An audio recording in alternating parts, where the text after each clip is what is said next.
It's July 3rd. I'll be speaking to Issa Amro, a very determined Palestinian activist. He trained as an engineer. He founded the Youth Against Settlements in Hebron on the West Bank. Good afternoon. Good afternoon. With the genocidal attacks against Palestinians in Gaza, there's much less attention to what's happening in the West Bank. You're active in Hebron, a city in the southern part of the West Bank. What's the news there? What is happening in Hebron is happening all over West Bank, from Jenin to Hebron. The Israeli settlers are attacking Palestinian homes, Palestinian farmers, Palestinian land, Palestinian vehicles, Palestinian authorities in a daily basis. The violence circle from the Israeli settlers increased. Since October 7th, they killed at least 10 Palestinian civilians, and the Israeli settlers are not accountable for their violence. Me personally, in the last month, I was attacked 5 times by Israeli settlers physically, and my property and my cameras were attacked by the Israeli settlers. And all the attacks happened to me in front of the Israelis, and they did nothing to stop the Israeli settlers. So the Israeli settler violence in the West Bank is happening in front of the Israeli soldiers, the Israeli police, without any accountability. This is on one hand. The other hand, the Israeli government now is increasing the number of the Israeli settlements bank. Only last year, more than 20 new settlement units was announced by the new Israeli government. It's 3 or 4 more than the normal settlement expansion rate. On the other hand, the West Bank is fragmented. What it means fragmented? The checkpoints are closed. There is no continuity between the villages and the cities, and the cities and the other city. For example, to go to Hebron, to Ramallah, it takes you hours because there is no direct road, or you go to shortcuts and you go within villages and within around roads, and you go field roads, because all the roads are closed. We don't have enough water. Israeli government reduced the amount of water which is giving to the Palestinians to at least 40% cut from the normal water rate. In spite, the normal water rate is not, because the Palestinians, get 10 times less than the Israeli water. We are not allowed to dig for water in water aquifers in the West Bank, and the Israeli government steals our water from the Bank, and they sell it to us, and even they sell us much less than what we need. The same with the electricity. Israeli soldiers are raiding Palestinian villages, Palestinian cities, Palestinian camps. Every day they kill Palestinians, and many Palestinian civilians were killed without anything against the Israeli soldiers or the Israeli settlers in the West Bank by the Israeli settlers. Israel is, at the checkpoint, dehumanizing Palestinians, torturing Palestinians, beating them up, soldiers taking photos and videos for themselves, dehumanizing the Palestinians, making their life harder and harder. And they arrest Palestinians in the West Bank, and the Palestinian prisoners are starving in jails. They don't give them enough water. They don't give them enough food, and they are losing weight. Each prisoner came out from Israeli jail lost at least between 20 kilogram of weight to 100 to 40 gram of weight. That's a lot. That's a lot. They don't get Palestinian prisoners. Around 3,500 Palestinians are in administrative detention in the Israeli military jails, which means they are in jail without trial, without being charged of anything. It's a secret file. They don't know what they did. Their lawyers, they don't know what they did. Among them are activists, journalists, leaders in the society, in the community. So our life became miserable more and more after October 7th. It was miserable, more the miserable than it was before. And there is no media coverage of what is happening in the bank, and there is no attention to what's going on. And the Israeli leaders, the Israeli lawmakers, Israeli ministers are saying that they are working to annex West Bank to Israel and to change the rule of law in the West Bank, which means they are working to destroy and dismantle the Palestinian Authority. This is what is happening in the West Bank. The situation is very hard, and the situation is impossible to describe. Yeah, I saw, I believe, on your Twitter feed the picture of Mr. Tamimi from Nabi Saleh. So he was taken at the end of October and just released a few weeks ago, and it was hard to believe it was the same person.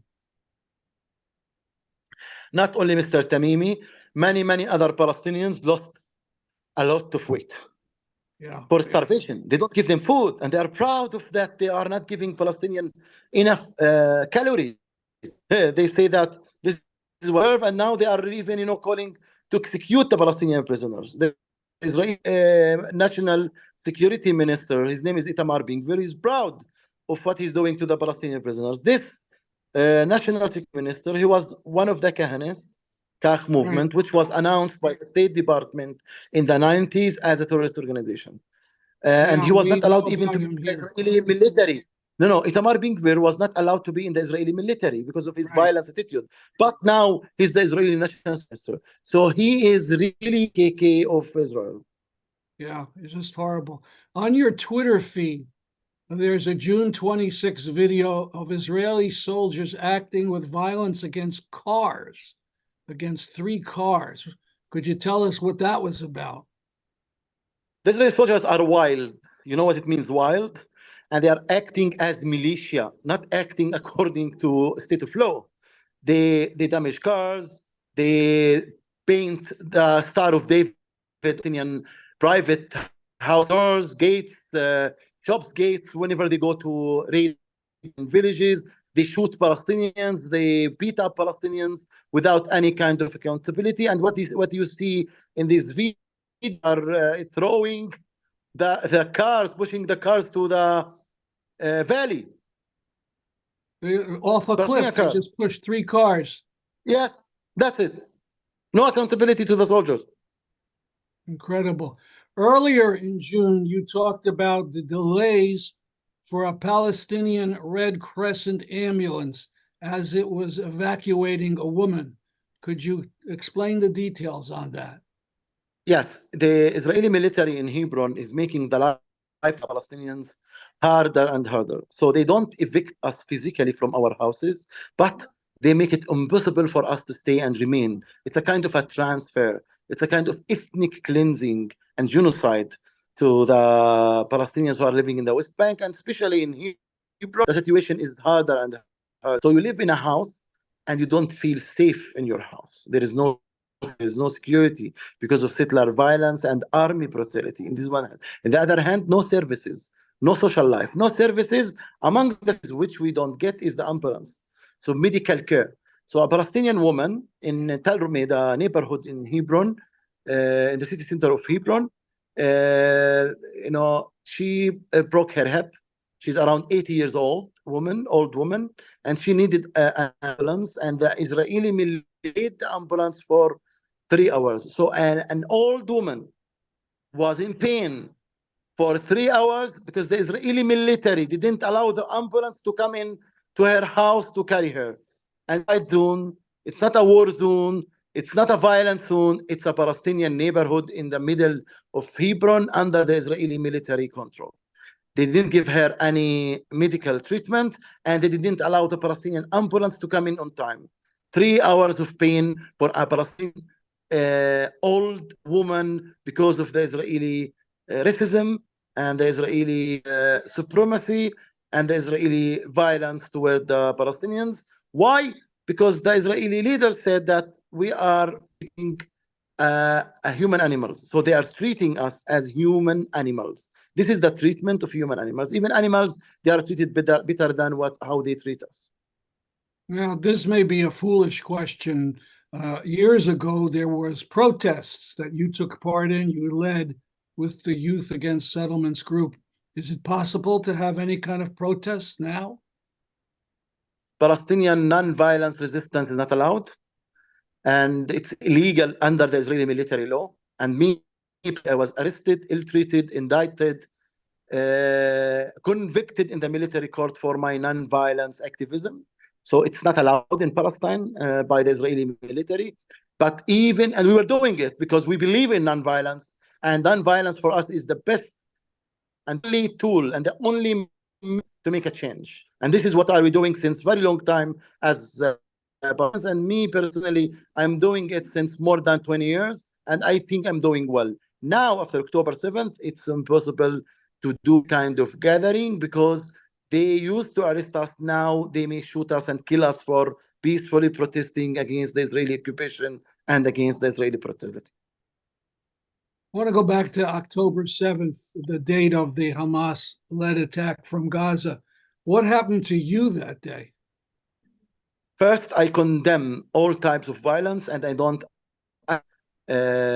justify violence. This is our culture as Palestinians. But we, the Palestinians, live under the occupation and the military oppression, and the main feed of violence is the Israeli military and the Israeli occupation and the Israeli settlers and the Israeli violation to the international law. What happened to me was that I was kidnapped by Israeli settlers and by Israeli soldiers. From midday to midnight, they put me in a military base in Tel Rumeda next to my house for 12 hours. I was beaten, I was kicked, I was tortured, I was tied. My hands were tied to the back to the point it was so painful for 12 hours. My hand was swallowed to 3-4 times more than its normal rate. I was gagged. They gagged my mouth. I was blindfolded and beaten and almost killed in 2 times. They didn't bring me any from pain. They didn't bring me any medical treatment, and I was assaulted by one of the soldiers. I mean, did they tell you why they were doing this? Did they accuse you They of did it. anything? They did it because they are bad soldiers and bad settlers, and because the occupation gives them a space to do whatever they want. I'm not a suspect of doing anything violent. I'm non-violence activist. They know me well. They know my politics. They were not even that I'm part of Hamas because human rights defender. I don't belong to any party, any political. I'm just I belong to the human rights defenders principles and morals, and that's me. And it's not only I was not the only person who was tortured and beaten and ill-treated by the Israeli soldiers before October 7th, and even during October 7th and after October 7th.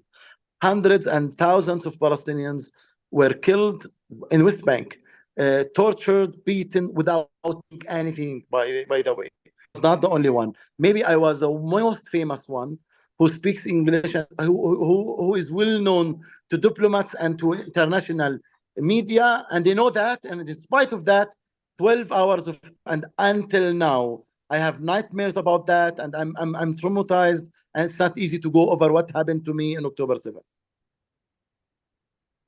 Now, this occurs in Hebron, and for our viewers who are not familiar, it's a big Palestinian city with a group of very, very extreme settlers living inside it, protected by the Israeli army. It's also the site of the Ibrahimi Mosque, where the terrible massacre took place in 1994. You were a young fellow then, is that right? In 1994? Yes, I know well what happened during the Ibrahim Mosque massacre, 25th of February 1994. Goldstein, who is the hero of Itamar Ben-Gvir, the Israeli National Security, and they were supporting the same party, the Kach party, the Kahanist party. Yeah. Broke into the Ibrahimi Mosque, killed 29 Palestinians, and hundreds were injured. Baruch Goldstein was killed by one of the worshippers to defend other Muslim worshippers. It was in Ramadan. And he, Baruch Goldstein was an American soldier from the Israeli military. He was a doctor. He killed 20 Palestinians, and he's a hero now for settlers.